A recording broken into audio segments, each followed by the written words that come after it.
Previously on Dragon Ball Shinken, after a frenetic battle against Son Wukong and Monkey Vegeta in the Tournament of Power, old Goku and God Vegeta end up falling into another reality. In this reality, they discover that Tien Shinhan never lived on planet Earth, and he was a kind of protector hero of his own race, living on another planet they had never heard of. But beyond that, another mystery greatly troubled Goku and Vegeta: the fact that Saiyans are still alive and wreaking havoc in the universe. But there's something very different about them, a powerful, malevolent energy that Goku and Vegeta have never seen before. This malevolent energy belongs to a Saiyan named Kumber, the God Killer, who is on a campaign across universes to eliminate all the gods of destruction. Now that he knows about the existence of old Goku and God Vegeta, Kumber has taken a keen interest in them. What will he do about these two? And how will Goku and Vegeta deal with this problem involving the Saiyans? Find out now.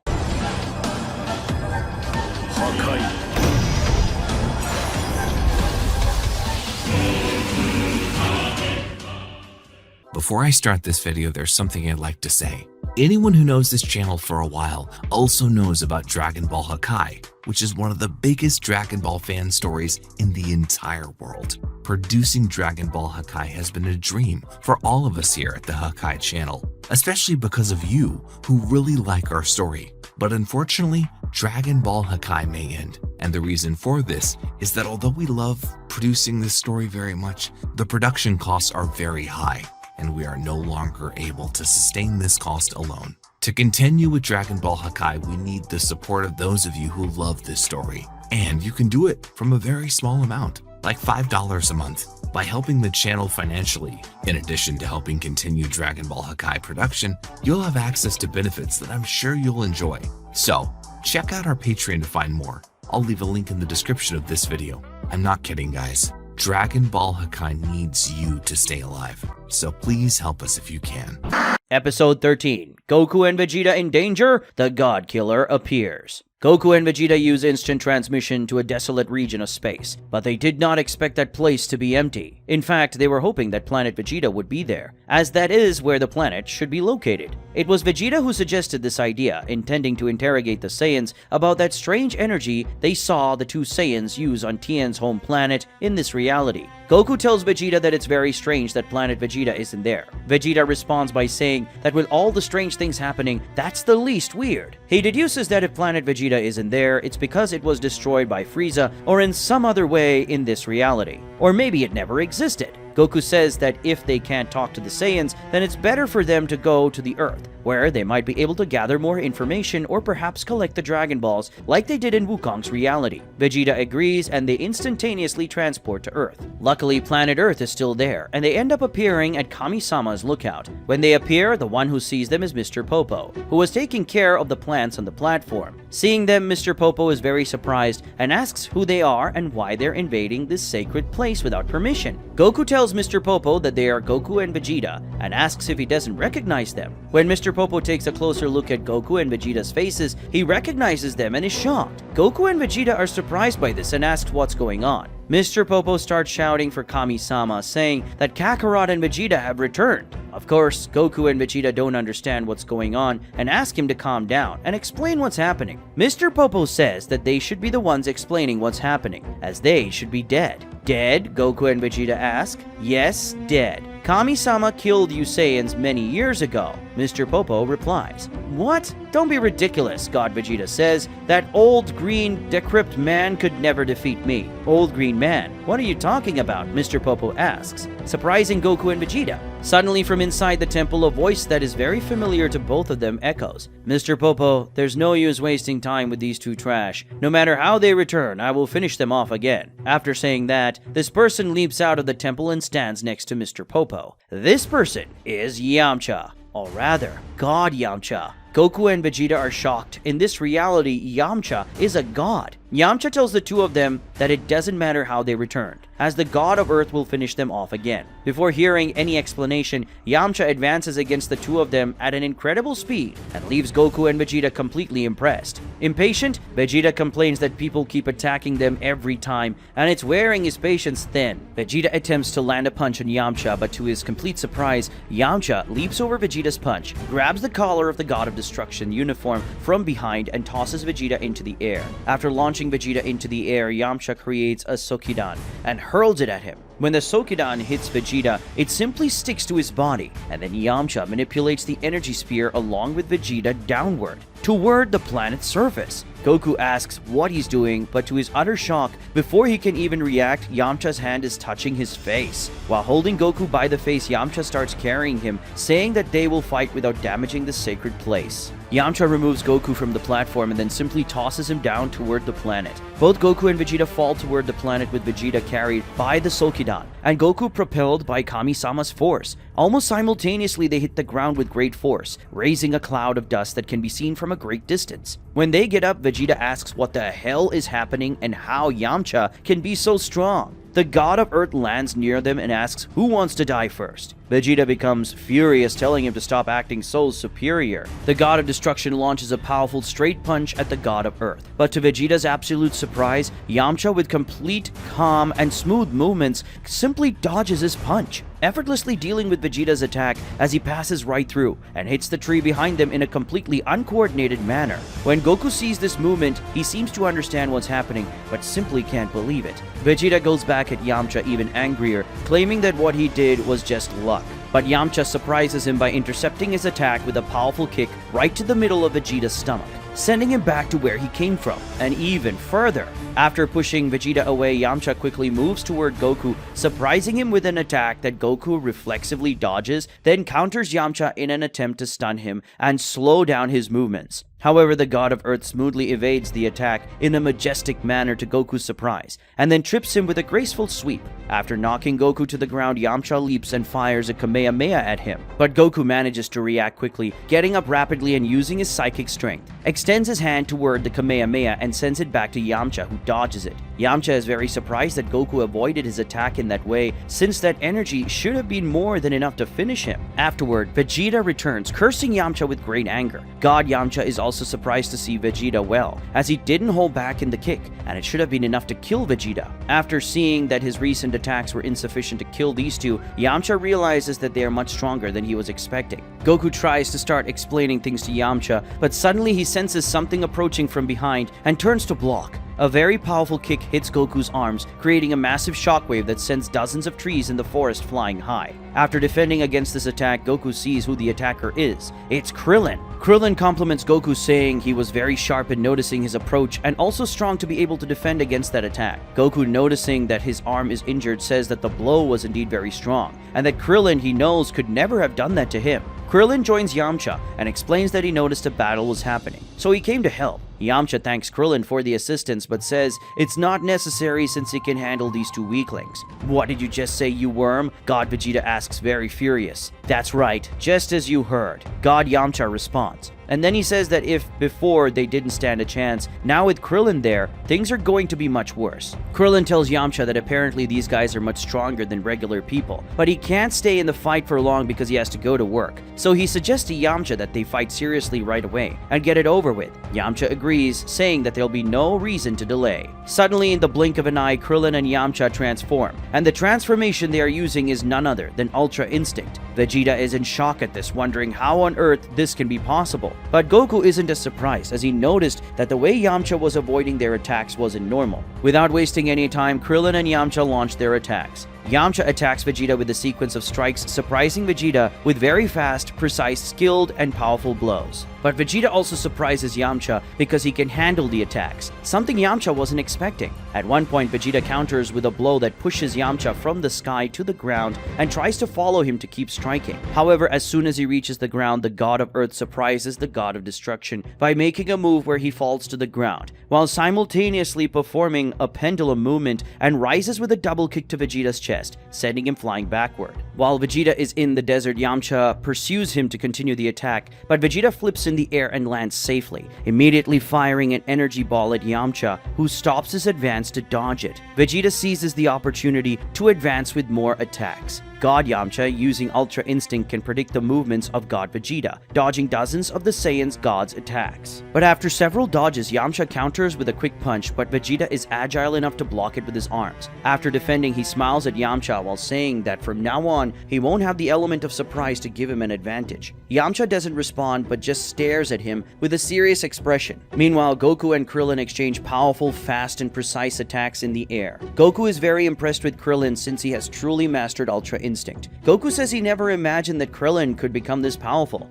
But something that Goku is noticing is that Krillin seems a little sad as they fight. Goku asks what's going on with Krillin and he says that he seems a bit down. But Krillin gets irritated when he hears this question and tells Goku that he should know why. Krillin backs away from Goku and launches a sequence of Kianzans at him, which Goku dodges with various acrobatics in the air. When Krillin manipulates the discs back toward him, Goku responds by creating several Kianzans and launching them against Krillin's attacks. The discs collide and shatter. Krillin is very surprised by this and asks how Goku learned that technique. Goku responds that he obviously learned it from watching Krillin do it. Krillin says that Goku is very brave to want to learn the technique that killed him. Goku is surprised by this statement, but he doesn't have much time to be surprised because Krillin attacks him again, this time with more intensity. Goku asks Krillin why he killed him. Krillin gets irritated by this question and tells him to stop acting like an idiot because he knows very well the reason. To get Krillin to talk, Goku invents a lie, saying that after he died, he lost some of his memories. Krillin believes what he said and then reminds him,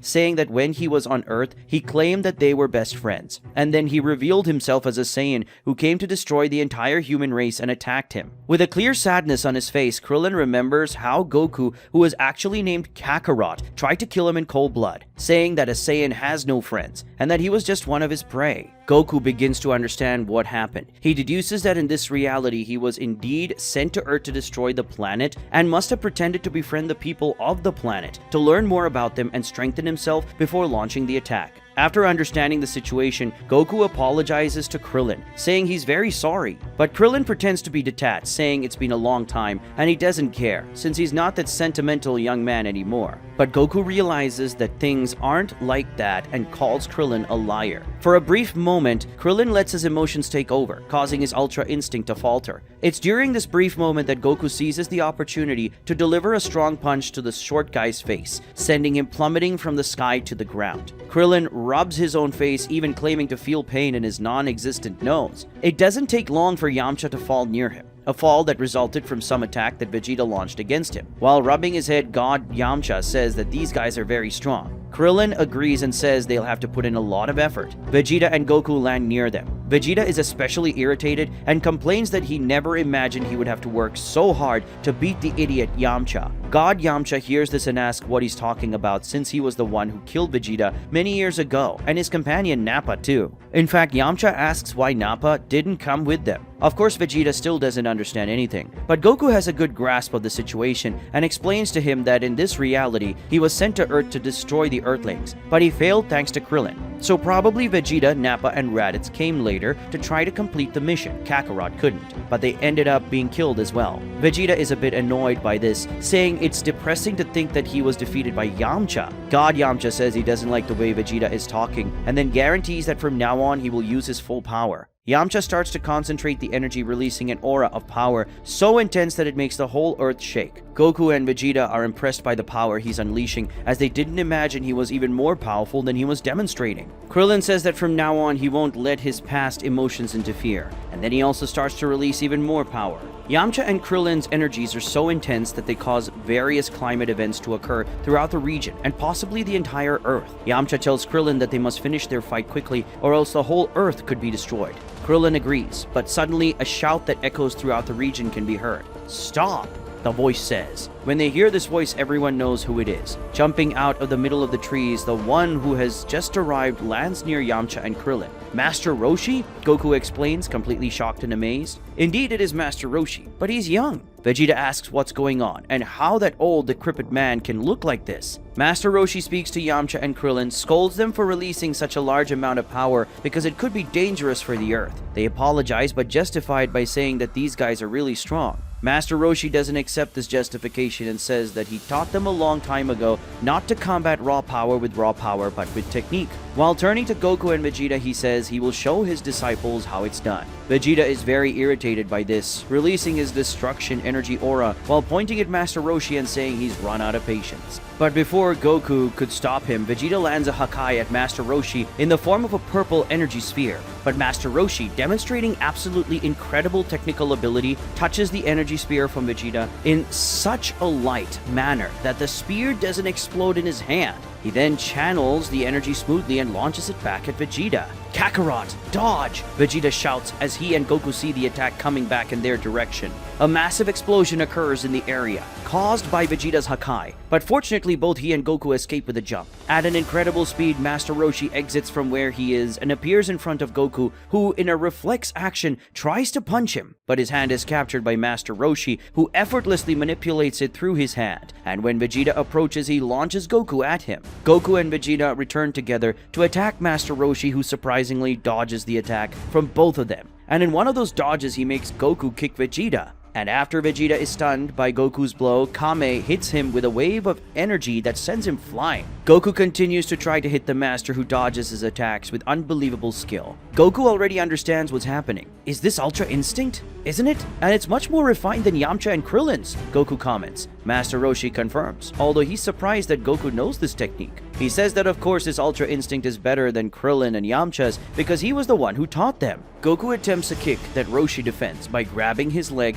and throwing him away, then dodges a low punch from Vegeta, who is coming with everything to finish him. Roshi dodges by performing a somersault over Vegeta and staying above him, fires an energy attack that puts Vegeta on the ground. After doing this, he moves away from the two. Goku approaches Vegeta, who is getting increasingly irritated. Vegeta has already figured out what's going on and asks Goku if this guy is using Ultra Instinct. Goku confirms his suspicions by saying yes, but he also mentions that it's not just that. Goku asserts that when it comes to skill and technique level, his Ultra Instinct is almost as precise as an angel's. Goku recalls that in the Tournament of Power, Master Roshi demonstrated an incredible level of technical skill in his movements, something that at the time strongly resembled Ultra Instinct. But it seems that in this reality, he can do it on a much higher level. Goku deduces that in this reality, Master Roshi developed his own Ultra Instinct on his own, without the help of an angel, and he passed this technique on to his students, who in this case are Yamcha and Krillin. After explaining this to Vegeta, Goku asks him to step back because he wants to face his master himself. Vegeta doesn't mind continuing, so he allows Goku to fight alone. After Vegeta steps back, Goku tells Master Roshi that he will be his opponent. With a rather unassuming attitude, Master Roshi says he could easily handle both of them. But if Goku prepares to lose more quickly by fighting alone, he has no problem with that. But Goku replies that things won't be as easy as Master Roshi thinks, because until now he was fighting without knowing his power. But now that he knows this, it won't be so easy. Master Roshi says that's what they'll see, and then he advances against Goku to attack. But his attack is dodged by Goku, who counters with another attack that Roshi also dodges. Now a sequence of attacks and dodges begin, with each of them performing movements so fast and precise and fluid that the fight seems to become a deadly dance. Master Roshi can't help but notice the similarity in the way they're fighting and asks Goku how he learned those moves. Goku says it's a long story and he probably won't believe it if he told him. Then he asks how Master Roshi can look so young. Master Roshi replies by explaining that his old age was a big problem for developing new abilities, and no matter how much he trained, his body always seemed to limit his development. So he started working on a rejuvenation technique, and after many years of training, he gained such precise control over his ki that he used it to reverse the aging damage to his cells. That way, he managed to make his body return to the peak of his youth. The result is that he is now a master with hundreds of years of experience and wisdom, but with the strength of a young man. Goku praises Master Roshi, saying he's amazing, but to Master Roshi's surprise, a kick hits his abdomen. This surprises the master, who wonders how he was hit like this. And now attacking in a way that puts pressure on his master, Goku reveals that he also has a very high level of technical mastery of Ultra Instinct, and also he has greater overall power. Master Roshi says that if raw power is what he needs, then so be it. In a split second, Roshi drastically expands his musculature, blocking one of Goku's attacks and throwing a punch with a force that Goku wasn't expecting, hitting him and sending the Saiyan flying far into the sky. The blow was so powerful that Goku could only stop his moment in space, and after doing so, he returns to Master Roshi with instant transmission. Master Roshi is surprised that Goku resisted that punch so well, as it was a very strong attack, and Goku doesn't seem to have any major visible injuries. Goku praises the last attack, saying he didn't expect such a sudden and powerful strike. Master Roshi says he has much more where that came from. Gathering strength in his leg muscles, he launches himself at Goku with a low jump that looks like a swooping flight. It's so powerful. Goku dodges, letting Master Roshi pass right by. But he changes the course of his movement with another leap and returns toward Goku. He attacks with a series of blows which Goku defends and dodges, then counters. But when Goku counterattacks, Master Roshi switches from his muscular form to his regular form, evading the blow and then returning to the larger form to deliver a powerful uppercut to Goku's chin, sending him into the air. Goku stops in midair and returns to face Master Roshi to continue their exchange of blows. Continuing the fight with frenetic movements, Goku comments that what Master Roshi is doing is incredible, switching so quickly to the smaller form to dodge attacks and then to the larger form to deliver more powerful strikes. He says that surely demands great control over ki, but also a high level of mastery over one's own body. Master Roshi says he gained all the control over ki due to many years of experience and training. But if it weren't for his youth, he wouldn't be able to switch between forms like this since it causes a lot of physical strain, something that an old man definitely wouldn't endure. After giving more thought to the subject of youth and how Master Roshi achieved it, Goku asks him if it would have been easier to simply ask Shenron to become younger instead of spending so many years working on this technique. But Master Roshi doesn't know what he's talking about and asks who Shenron is. What? Goku exclaims. Then he asks if Master Roshi doesn't know about the Dragon Balls. Master Roshi says he has no idea what that is. Goku is so shocked that for a moment he becomes distracted and takes a punch to the face. He backs away, rubbing his own face while asking how this can be possible. But then Goku remembers what happened when he and Vegeta arrived at the temple, and how Mr. Popo seemed not to know about a green Namekian Kami-sama. So he asks if the Earth's god was never an old green Namekian man. Yamcha answers that the Kami-sama before him had none of those characteristics. At this moment, Goku realizes that if Kami-sama was never a Namekian, it means there were never Dragon Balls on this Earth. Suddenly, something catches their attention. A beam of dark energy falls from the sky, hitting the forest with tremendous power, causing a massive explosion. Seeing that energy, Goku and Vegeta immediately recognize it as the same energy that had taken over Tien and those two Saiyans on the other planet. After the explosion, a massive cloud of dust rises, and from that dust emerges a warrior. It's Kumber, the God Slayer. Seeing this man, Goku and Vegeta recognize him as an extremely dangerous opponent. Looking at them, Kumber says he was looking forward to meeting them. After going to planet Earth, Goku and Vegeta discover that things are very different here. But the biggest surprise of all is the sudden appearance of the warrior, who possesses the evil key that Goku and Vegeta saw earlier. What does this warrior want with Goku and Vegeta? And what is his true power? Find out in the next episodes of Dragon Ball Shinken.